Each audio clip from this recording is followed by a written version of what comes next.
Hello and a very good evening. You're watching the news tonight on Rajya Sabha television with me, Frank Pereira. Here are the headlines. For the first time in 13 years, international rating agency Moody's upgrades India's credit rating from Baa3 to Baa2. Finance Minister Arun Jaitley calls the jump in ratings a recognition of the Modi government's reforms. BJP releases first list of 70 candidates for Gujarat elections. List includes 49 sitting MLAs and 5 Congress rebels. 16 fresh faces also to be in the fray.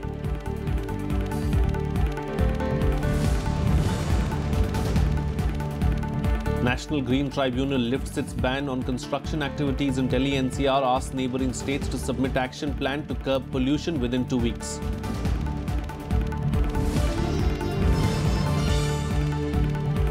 And India in trouble in the first test between India and Sri Lanka at Kolkata's Eden Gardens. Rain washes out play for the second day in a row with the team score at 74 for 5.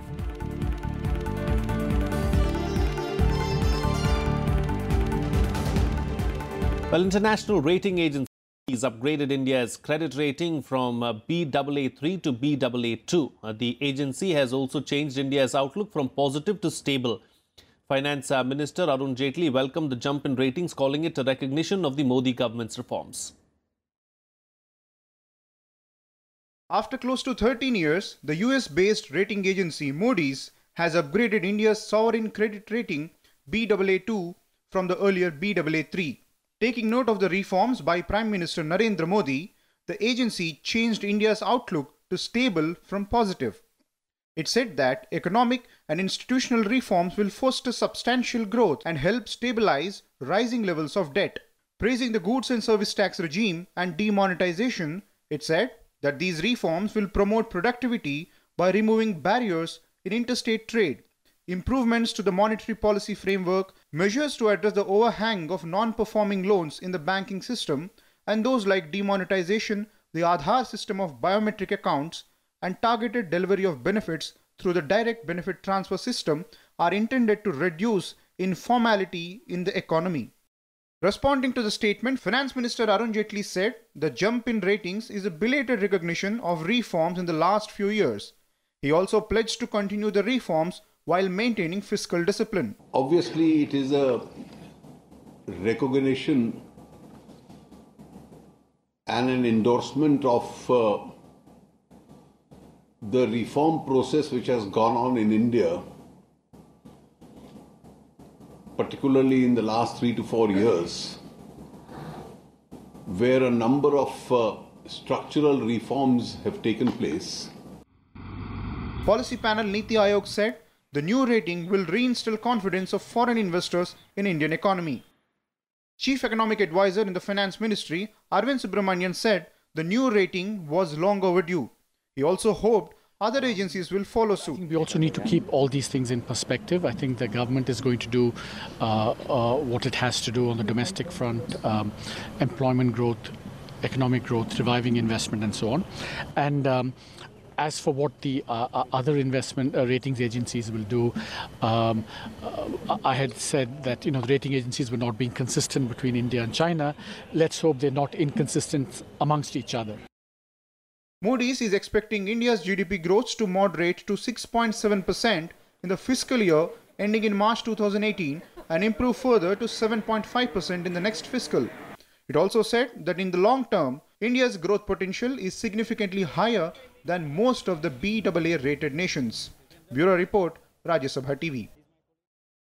Well, equity benchmarks rallied sharply after Moody's upgraded India's sovereign rating. The 30-share BSE Sensex was up 235.98 points or 0.71% at 33,342.80, and the 50-share NSE Nifty gained 68.80 points or 0.67% at 10,283.60. About 1,590 shares advanced against 1,149 declining shares on the Bombay Stock Exchange on Friday. The benchmark 10-year bond yield dropped as much as 12 basis points, while the rupee rose to as high as 64.60 against the dollar from its close of 65.32 on Thursday. Well, Moody's credit rating has come just a day after another US-based survey company, Pew, said that Prime Minister Modi's approval ratings among Indians has increased continuously. The company said that in 2017, 9 out of 10 Indians expressed favourable views about Prime Minister Narendra Modi, a remarkable jump from 7 out of 10 favourable views in 2015. The survey says that demonetization only cemented Prime Minister Modi's popularity. Our correspondent Akhilesh Suman spoke to Bruce Stokes, the director of Washington-based Pew Research Centre. Here's what he had to say. What is the most important thing of your survey? Well, I think there's a number of striking findings. One is the continued strong favorability of the Prime Minister. 88% of the public have a favorable view of the Prime Minister 3 years into his 5-year tenure. Secondly, that there is an increasing belief that the direction of the country is going in the right direction. 70% say that now. That people feel better and better about the economy. Now, we did the survey before the recent dip in the economy. That may explain some of it, but you have done this survey after 1 year after demonetization. So what was the feeling about demonetization among the people? Well, we asked people about was the availability of cash for daily use a problem in the country. And while 45% said yes, that was actually a relatively low level of concern compared to concerns about corruption or crime or terrorism. So what they wanted about Pakistan? Well, it's interesting. The unfavorability of Pakistan has gone up in our survey in terms of the public's unfavorable view has gone up. 6 in 10 say that they want the military to be tougher in Kashmir. So what was the biggest worry of Indians about? Well, their biggest concern internationally was ISIS terrorism.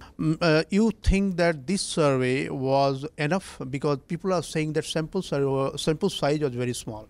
Well, that's a good question. We are very proud of our methodology. We think that, contrary to one might think, you don't need to have a big sample size to get an accurate survey. What you need is the right methodology. Well, moving on. Now, Prime Minister Narendra Modi reviewed the progress of key infrastructure sectors on Thursday. An official statement released on Friday named sectors like coal, power, housing and the Pradhan Mantri Gram Sadak Yojana that were reviewed in the meeting. The Prime Minister called for renewed efforts towards underground mining and coal gasification through the infusion of latest technology inputs. He also called for a detailed analysis of the complaints received from the Meri Sadak app. The Prime Minister expressed hope that the advancement of the date of the Union Budget will lead to further improvement in performance in these sectors. Well, the BJP released its first list of 70 candidates for the Gujarat elections. The list includes 49 sitting MLAs and 5 Congress rebels. 16 fresh faces have also been included. Chief Minister Vijay Bhai was named the party candidate from Rajkot West, while Deputy Chief Minister Nitin Bhai Patel will contest from Mehsana. State Party President Jeetubhai Waghani was given a ticket from Bhavnagar West. Of the 70 names, 17 are Patels, 18 OBCs, 3 SCs and 11 STs. The names were finalized by BJP's Central Election Committee, which met on Wednesday. Chaired by BJP National President Amit Shah, the meeting was attended by Prime Minister Narendra Modi, Home Minister Rajnath Singh and Minister of External Affairs Sushma Swaraj. Elections for the 182-member Gujarat Assembly will be held in 2 phases on December 9th and 14th. Well, the Election Commission rejected rebel JDU leader Sharad Yadav faction's claim on party's election symbol and recognized Nitish Kumar-led group as the real JDU. The Commission also entitled the Nitish Kumar faction to use the party's arrow symbol. The EC said that the group led by Nitish Kumar demonstrated overwhelming majority support in the legislature wing as well as the National Council of the party, which is the apex organizational body of the JDU. Well, the National Green Tribunal on Friday lifted its ban on construction activities in Delhi NCR.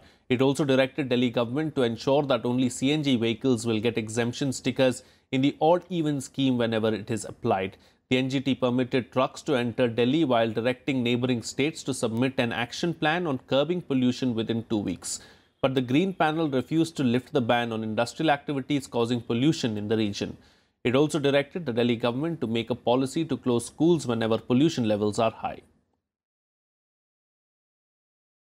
Well, French Foreign Minister Jean-Yves Le Drian, who is on a 3-day visit to India, met Prime Minister Narendra Modi and his Indian counterpart Sushma Swaraj on Friday.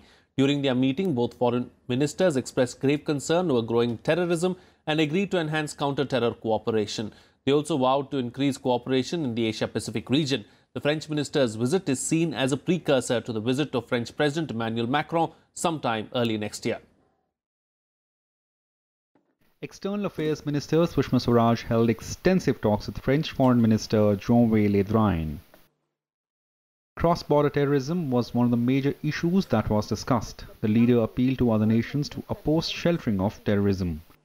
हमने विश्व में बढ़ते हुए आतंकवाद पर गहरी चिंता व्यक्त करते हुए ये तय किया कि दोनों देशों को एक साथ मिलकर इस बुराई को हटाने का संकल्प लेना है और विश्व के सभी देशों से हमने अपील की कि वो आतंकवाद को धन देने वाले, उनको शरण देने वाले और उन्हें समर्थन देने वाले देशों का एकजुट होकर विरोध करें.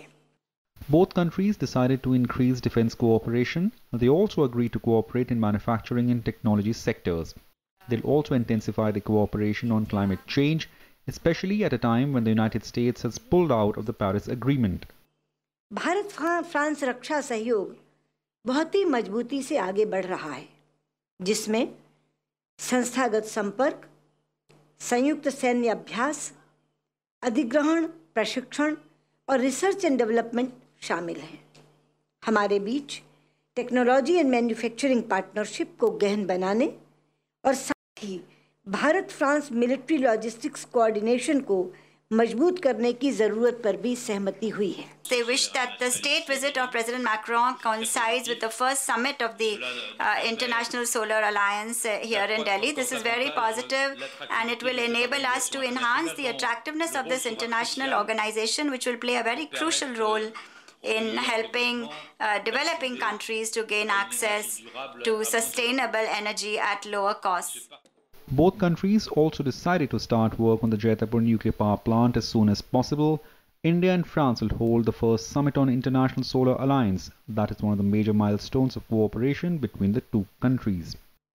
India has made its first huge order for fighter aircraft from France to buy 36 Rafale fighter jets and also Scorpene submarines. To increase the atmosphere of cooperation between India and France, both countries will organize Bonjour India celebration in 33 Indian cities next year. The French Foreign Minister also met with Prime Minister Narendra Modi to apprise him of the latest developments. Akhilesh Suman's report for Rajya Sabha TV. Well, Microsoft Chairman Bill Gates today met Uttar Pradesh Chief Minister Yogi Adityanath in Lucknow.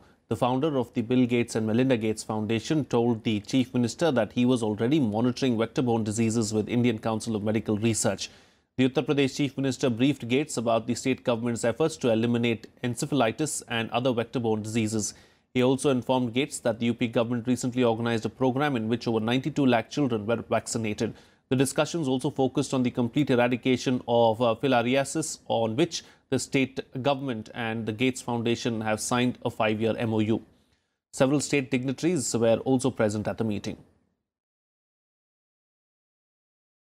Well, Vice President M. Venkaiah Naidu released a book titled Social Exclusion and Justice in India, authored by P.S. Krishnan at an event in the national capital on Friday. Addressing the event, he said that India can't become a developed country till there are glaring inequalities based on caste, creed, religion and sex. He added that only through the empowerment of the Dalits, Adivasis and the most backward castes can India progress optimally. Praising the book, Naidu said that the book is not only a piece of analytical research and synthesis, but also one that provides practical insights into how the constitutional provisions have been translated into legislations and other programmatic interventions. The Union Minister for Social Justice and Empowerment, Shri Thawar Chand Gehlot, and other dignitaries were also present at the event. The time has come. You should not touch reservation at all. Whatever quota is given to those communities, it should remain. And according to the increase of their population, it should also increase. That's very clear. But within that reservation, every community, caste, subcaste, subtribe, they should also get their share. That is the issue now. It cannot be done overnight. I do agree. It requires manthan. It's time for a short break now, but news and updates will continue on the other side. Stay tuned. We'll be right back.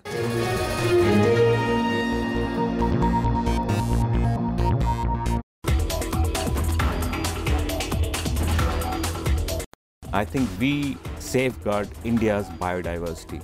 In terms of microbial? In terms of, because we preserve them, we distribute them. We have almost 30,000 strains of different pathogens.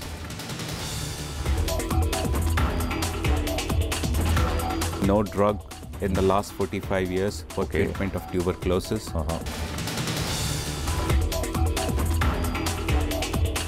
So as a part of the team, we were able to discover a new molecule called Bedaclin. It's the first drug to be discovered in the last 45 years, treatment of multi-drug resistant. Watch Eureka with Dr. Anil Kaul, Director at CSIR, Institute of Microbial Technology, Chandigarh, only on Rajya Sabha television.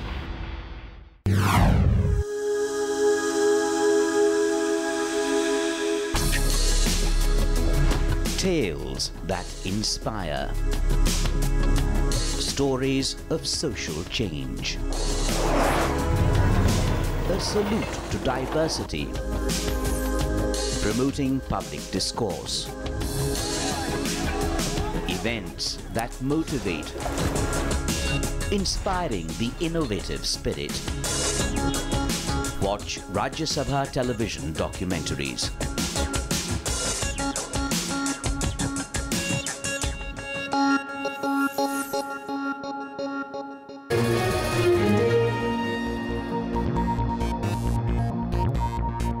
Watching Rajya Sabha television. Well, the Pakistani army once again violated the ceasefire along the line of control in Poonch district of Jammu and Kashmir for the third day in a row. Pakistani Rangers fired mortar shells, small arms and automatic weapons. An army Jawan was injured as the Indian troops retaliated. In another ceasefire violation, Pakistani troops fired on forward posts along the LOC in the core belt of Akhnur sector on Thursday night. On Wednesday, Pakistani troops violated the ceasefire along the LOC in the Poonch sector. The constant shelling forced schools to be shut along the line of control. Both government and private institutions were also closed. Ceasefire का उल्लंघन करना ये छेड़खानी है। छेड़खानी कमजोरी का प्रमाण है। जवाब दे रहे हैं हमारे जवान सब। इनका सीज़फायर का उल्लंघन चलता रहेगा और हम लोग जवाब देते रहेंगे। और मुझे विश्वास है कि देश की सेना, सुरक्षा बलों के द्वारा जो साहस के साथ में मुकाबला कर रहे हैं, एक न एक दिन पाकिस्तान के द्वारा हो रही सीज़फायर का उल्लंघन रुक जाएगा। Well, news about the film Padmavati now. Rajput organizations escalated their protests ahead of the film's release on December 1st. Fringe groups even threatened to cause physical harm to lead actor Deepika Padukone. Protests against Sanjay Leela Bhansali's film Padmavati took a violent turn on Friday, with protesters firing shots in the air and brandishing swords outside the Chittorgarh fort.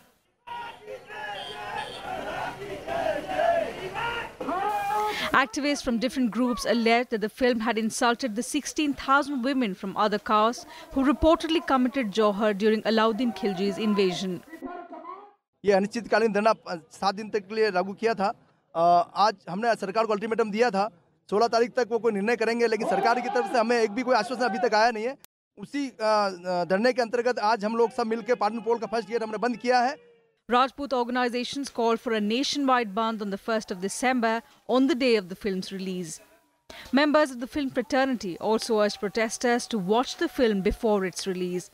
Sanjay Leela Bhansali साहब ने कहा कि मैं film दिखाने को तैयार हूं और उन्होंने सेंसर बोर्ड को भी इस बात को लिखा है कि मैं परमिशन चाहता हूं कि जिस समाज को ये महसूस हो रहा है कि उसकी भावनाएं आहत हुई हैं तो उनको फिल्म दिखाने के लिए वो तैयार हो गए हैं।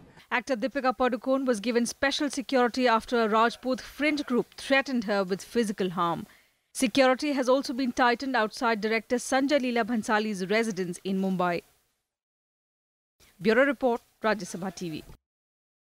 Well, let's now take a look at what else is making news across the country and nationwide.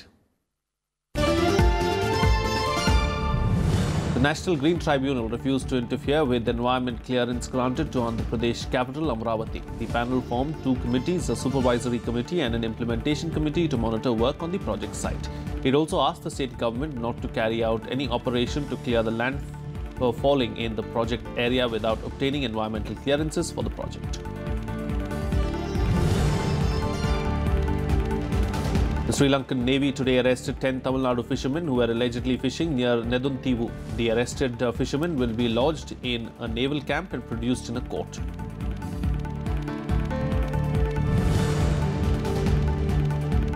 Kashmiri youth Majid Irshad Khan, an ace footballer, surrendered before the army today, 9 days after he disappeared from his home and joined the militant outfit Lashkar-e-Toiba.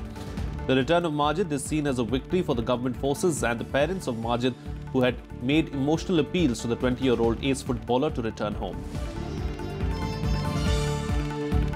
Well, moving on to some international news now. Zimbabwe's President Robert Mugabe made his first public appearance on Friday, 2 days after the country's army seized power from him. Mugabe attended a graduation ceremony in the capital Harare. His wife Grace Mugabe and her close allies were not seen with the president. News reports suggest that the military is engaging in talks with Mugabe to step down and make way for a smooth transition. Reports also claim that Mugabe's ruling party is also making plans to force him out of office if he resists pressure from the army to quit. Well, here's a roundup of some of the news from around the world in Global Buzz. The UN General Assembly and the Security Council will meet on Monday for a new round of voting for the last seat at the International Court of Justice after the battle between India and UK remained deadlocked. India's nominee Dalveer Bhandari and Britain's Christopher Greenwood are seeking re-election at the Hague-based ICJ, where 11 rounds of elections were unable to yield any result.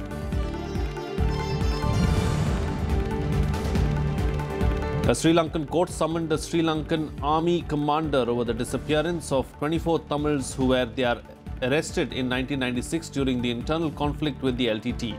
The Jaffna High Court asked Army Chief Lieutenant General Mahesh Sinnanayake and 2 other state officials to appear in the court on Saturday. Parents and relatives of 24 missing people have filed the case.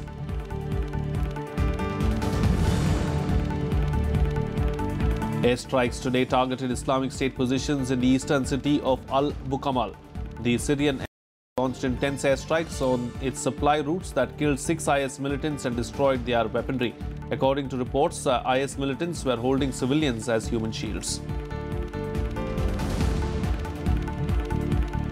And some sports news now, where heavy rain washed out the second day of play in the first test between India and Sri Lanka at Kolkata's Eden Gardens.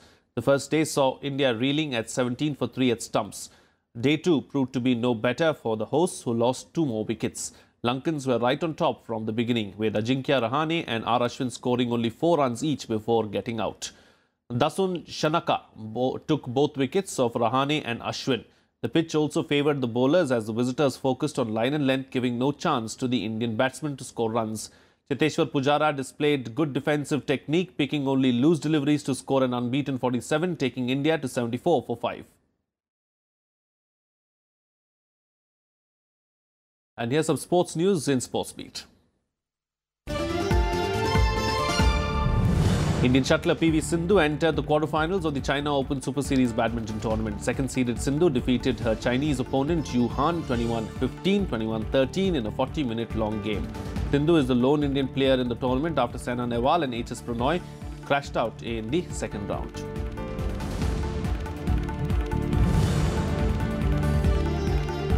International Cricket Council banned Pakistan's off-spinner Mohammad Hafiz from bowling in international cricket with immediate effect. The ICC decided that his bowling action was illegal in the third ODI against Sri Lanka last month. It added that majority of his deliveries exceeded the 15-degree level of tolerance permitted.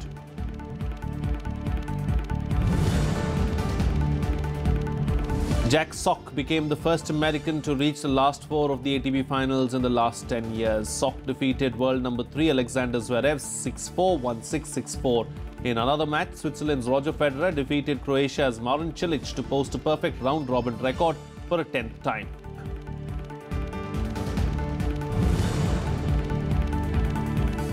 Tennis star Serena Williams and Reddit co-founder Alexis Ohanian were married in a ceremony in New Orleans. The two have been dating since 2015. Serena gave birth to their child in September last year. Many celebrities attended the wedding, including Kim Kardashian, British journalist Anna Wintour, Venus Williams and singer Beyoncé. And before we close the bulletin tonight, higher reaches of Himachal and Kashmir received the season's first snowfall, bringing down temperatures to -3 degrees Celsius. Peaks of Gulmarg recorded 3 inches of snowfall. Sonmarg and adjoining areas in central Kashmir's Gandarbal also witnessed snowfall. I'm going to leave you with these visuals of snow. See you again next time.